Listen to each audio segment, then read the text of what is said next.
Everybody, and welcome to another episode of Zoomin with Zack. As you see, got my man Malcolm back here. Football season's underway, and it's great. Dallas already lost, so can't think of a better way to kick off the season. But again, super excited to bring you episode 20. This is an exciting milestone. Thank you to all the 19 people that I've had already on this show. Make sure you are checking out either the Rebel Hill Productions YouTube page or, of course, the LinkedIn showcase page to view all these people. Make sure you're connecting with them, reaching out and expanding, making your network even better from all these great people I'm bringing to your attention. But the dude I got on today, he is just a creative son of a gun. I'm not even going to go deeper into it. We're going to show you some of the stuff he did. But again, welcome to Zoom In with Zack. Super excited to have you. Make sure you're liking and sharing and get to meet somebody awesome. Let's go.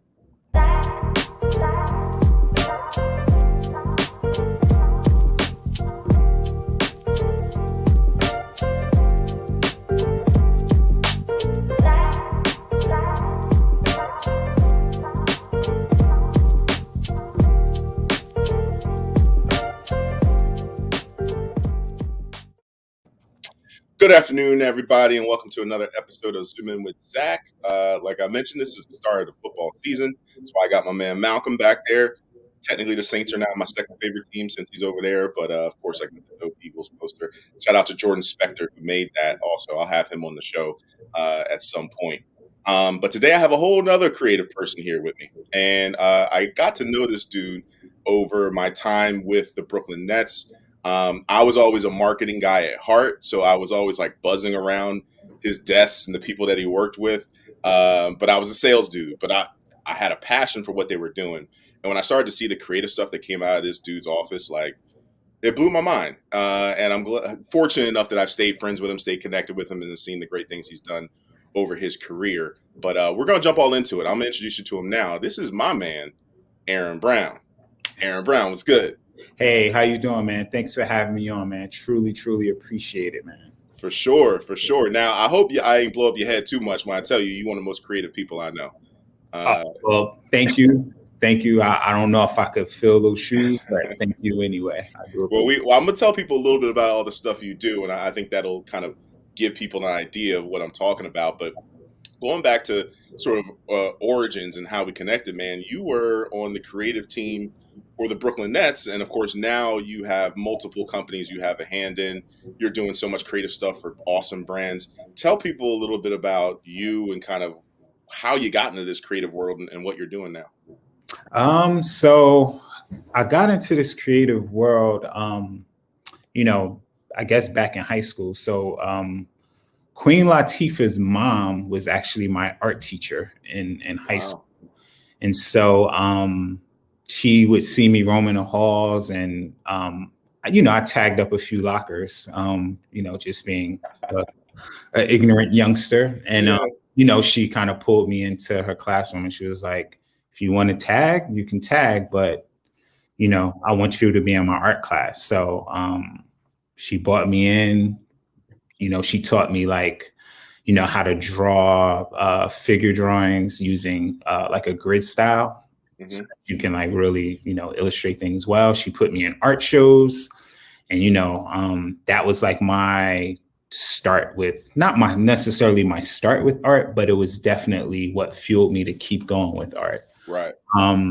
But again, I was ignorant. I didn't know, what was out there for me to do. So originally I wanted to be a comic book colorist. I wanted to do coloring for Spider-Man.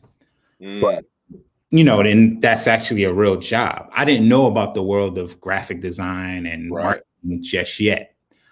So fast forward a few years later, I'm at Rutgers University. I get an internship with Rockaware.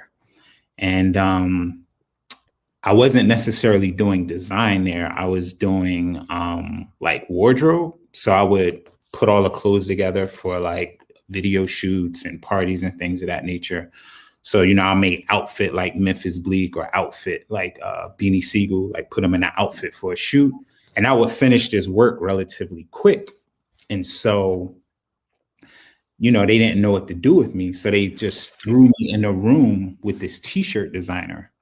And he bought in a Mac from home, and he said, "Hey, look, if you're going to sit here, you're going to design some t-shirts." So he bought in a Mac from home, gave me some fonts, gave me like some t-shirt templates, and essentially had me design 3 shirts. And then at the end of my internship, he gave me this book full of like all the photo shoots I was involved in. And then at the end of it was an article in Vibe. He took one of my t-shirt designs and actually used it and that t-shirt design. Wow. In Vibe magazine to kind of introduce Rockaware to the Vibe audience. And after that, I got, really truly inspired by design. I started once I got back to Rutgers that year, started figuring out how I could enter the world of design. I ended up going to the art school at Rutgers, graduated from there. And then I got a job working as a creative director for a small money transfer company called Unitar. And then I met a guy by the name of Adam Padilla, who at the time, he was the creative director for the New Jersey Nets. And so, I didn't know he was the creative director for the New Jersey Nets. We were just at an event together. It was a creative event talking about Adobe products. And so at the end of it, he goes, "Hey man, you got your head screwed on straight. You're a really creative guy. We're looking to build the creative team for the Nets. I'd love for you to come out for an interview." Right. Go to the interview. My interview with him is similar to what we're doing right now, just chatting away. And after we, chat away a bit, he brings me downstairs to the practice facility in New Jersey. You remember that? Mm-hmm. See 3 really tall human beings on the other side of the practice court. And so he introduces me to his boss, who is Matt Pizarro. So I believe he does something for the Milwaukee Bucks now. I forget what his role is currently. But he introduces me to him and Fred Mangione. Then, I'm just kind of chatting with those gentlemen. And then Matt Pizarro calls over the 3 tall human beings. Those tall human beings are Jason Kidd, Vince Carter, and Richard Jefferson. And I shake their hands, and then I get my offer letter, and the rest. I'm part of the Nets family for the next seasons. Yeah, so that's kind of how I navigated and started my creative journey. And I didn't get a chance to know some of those other 2 that you mentioned. Fred Mangione, he's a GOAT in my book. So yeah, he's been instrumental in helping me and mentoring me in the years. But that's an awesome story, man. And tell me a little bit about that. So I met you as you're already kind of established with the Nets. What was your first year working with the Nets? I believe it was 08, 09, I think. Okay, so we probably started around the same time. I just was, I didn't venture in other departments in those early days, so I didn't meet you probably until we were both there, maybe a year, possibly 2. But you were so instrumental in working with the Nets, even when the transition was made to Brooklyn. Tell us a little bit about some of the stuff you did there. I mean, we had our hands in so many different things, coming up with campaigns to, help with the transition, to, leaving New Jersey, to going into Brooklyn, coming up with like community ideas. Elisa Padilla, shout out to her. She was like a super brainchild around creating, all of the avenues that we could travel down the market. And, she was just a plug. She had all the right, avenues for us to travel down. And all we had to do was just create, different assets that would support, the campaign, Hello Brooklyn. That was awesome, by the way. I remember that. Oh man, the logo reveal for that was super awesome. I mean, there were a lot of fun things that I was able to do there. I think shout out to Petra Pope as well. She came to my cubicle one day and was like, "Hey, I want you to design the boot for the Nets dancers." And I ended up designing their boot for like the next 3 seasons. So I did 2 boots in New Jersey, and then I did 1 boot in Brooklyn. So shout out to her for just like, investing, that energy into me Right. and believing that I could create something cool for her, her entertainment and dance team. That's so awesome. That's so awesome. And as I'm thinking about it and we're talking about this, we were surrounded by a lot of goats. Like we're talking about Lisa Padilla. Shout out to her. I think she was on here episode 3 or 4.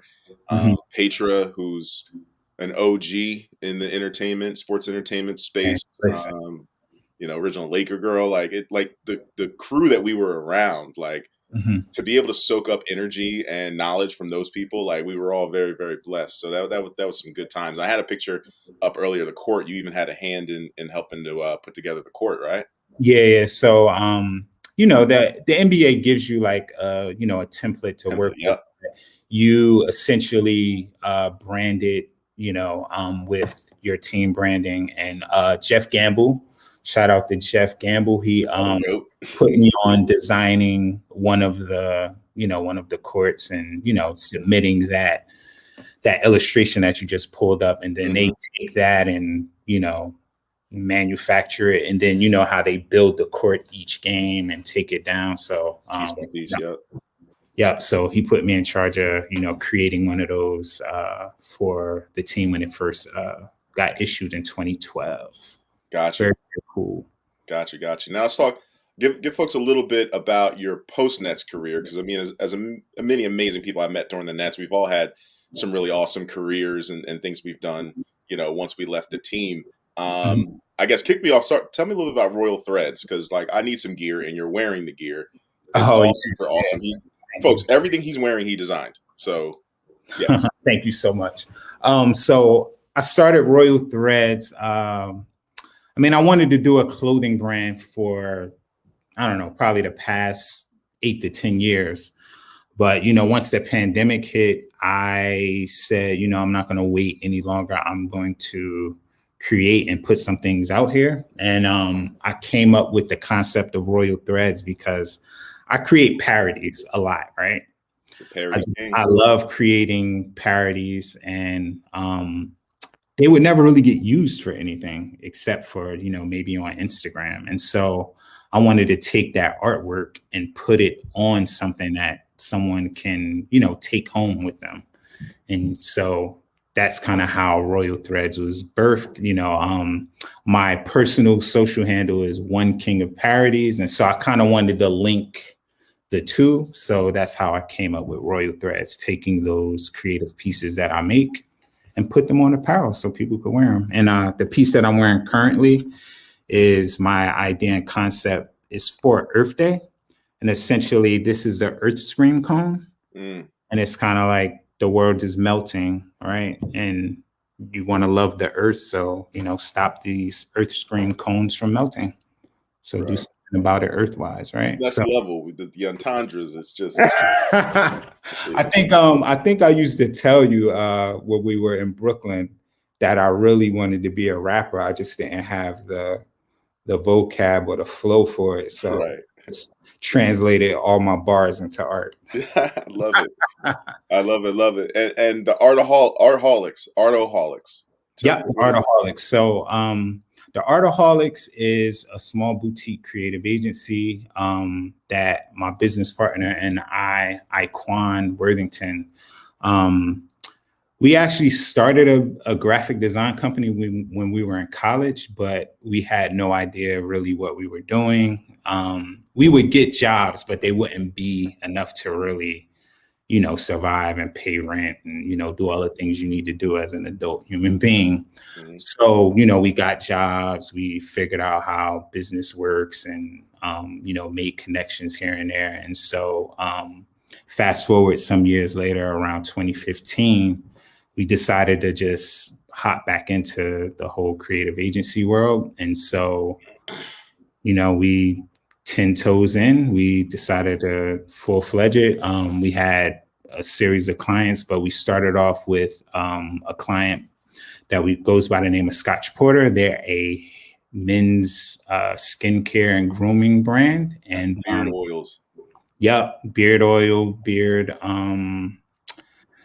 Sorry, I'm losing my train of thought. All sorts of grooming products for beard. Yeah, a few of them. for beard, hair, skincare, all of those things. And we kind of built off of that. We got a bunch of different clients on retainer. We worked with Black Lives Matter. We worked with a few like local businesses in the New Jersey and New York area. And so we were able to have our agency run for 5-6 years, which was really, really great. And it's still running now, but it's more so on a project base. Right. So if a brand comes to us with a project that, we could kind of support them to either taking their product to market, or doing something else. Like for instance, we're working with a brand now. I won't share the name right now, but we're working with a brand and we're trying to elevate their packaging so that they can, stand out when they get to Target and Walmart, because that's their next step. So we're helping out brands with their packaging, some of their social media, content creation and things of that nature. That's what we've done for 5-6 years. So when I left the Nets, Iquan and I kind of built out the Artoholiks and, ran it for 5-6 years, which was great experience. Got you. And before we move on to 3 random questions, speaking of clients, there's one client I saw you work with that I'm very passionate about, and it was Black Lives Matter. Tell me a little bit about that project.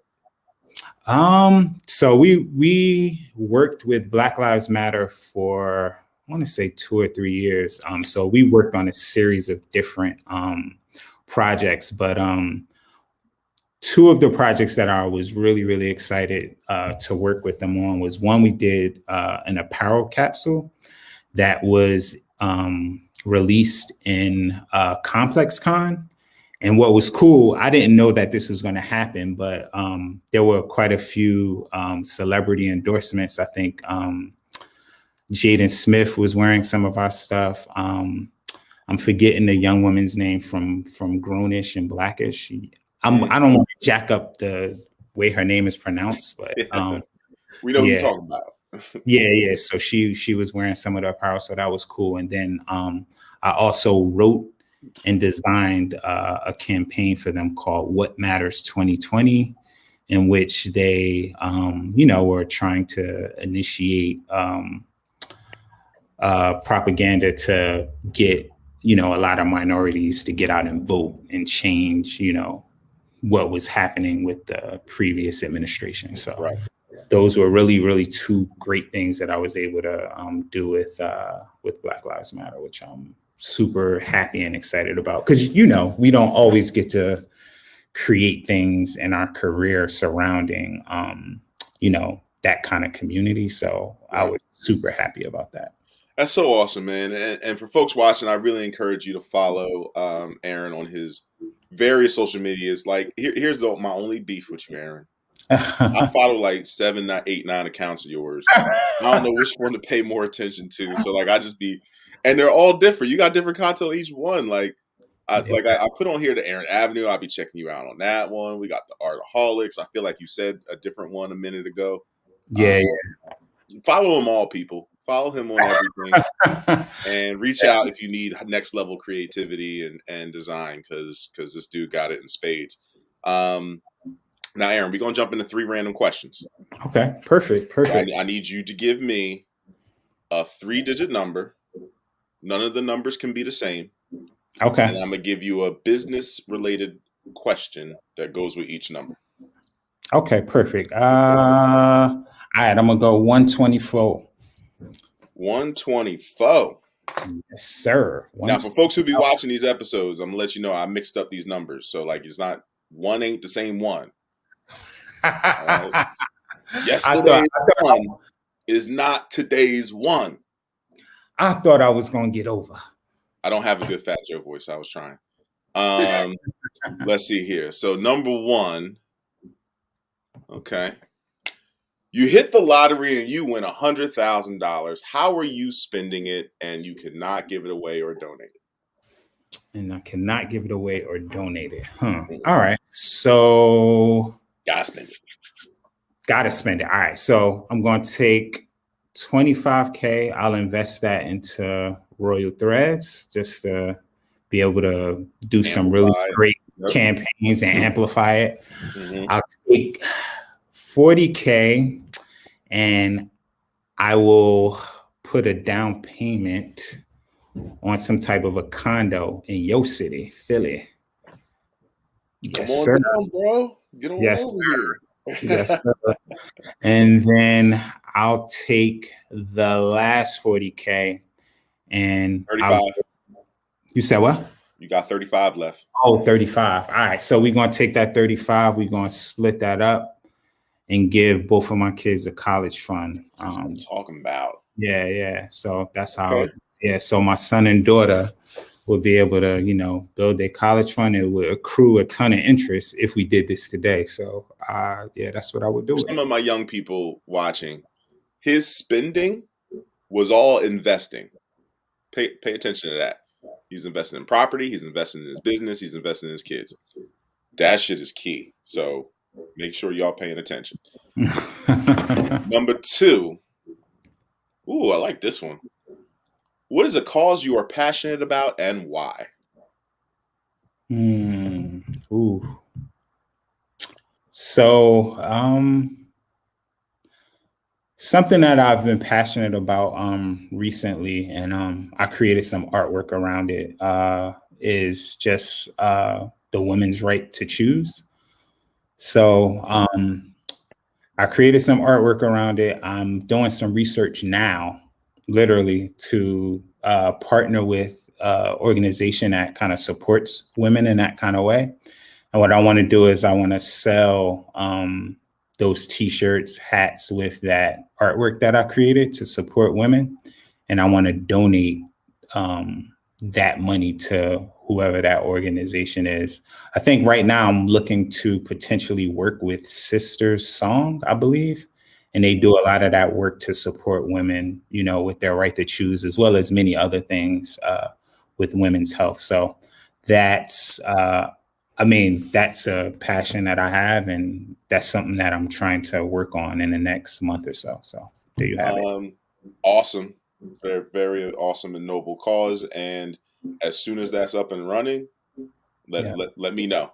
I'm on that amplified tip. So we're going to get the word out and get some of those shirts sold for sure. All right. Thank you. Appreciate that love. Of course. And lastly, you had a 4. Oh, you got the one that's my favorite question.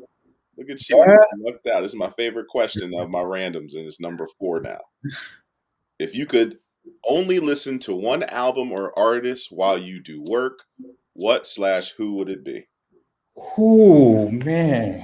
That is a tough one. It is. This turned into like a whole 10-minute conversation, one of my last Zoomins. Like, I think it was the one with Nate. We went on about this. Had people chiming in the comments and everything. And also about that, folks, if you got questions for Aaron, if you have comments, please leave them in the chat. And of course, share the show, like the show, all that good stuff. /artist to listen to while you work. Ooh. All right. So here's how I'll make my choice. I would have to choose an artist that has a pretty lengthy catalog, right? Mm-hmm. So that would be one. And because I am such a hip hop head, I'm gonna have to choose rap. I might have to go with my boy Nasir Jones.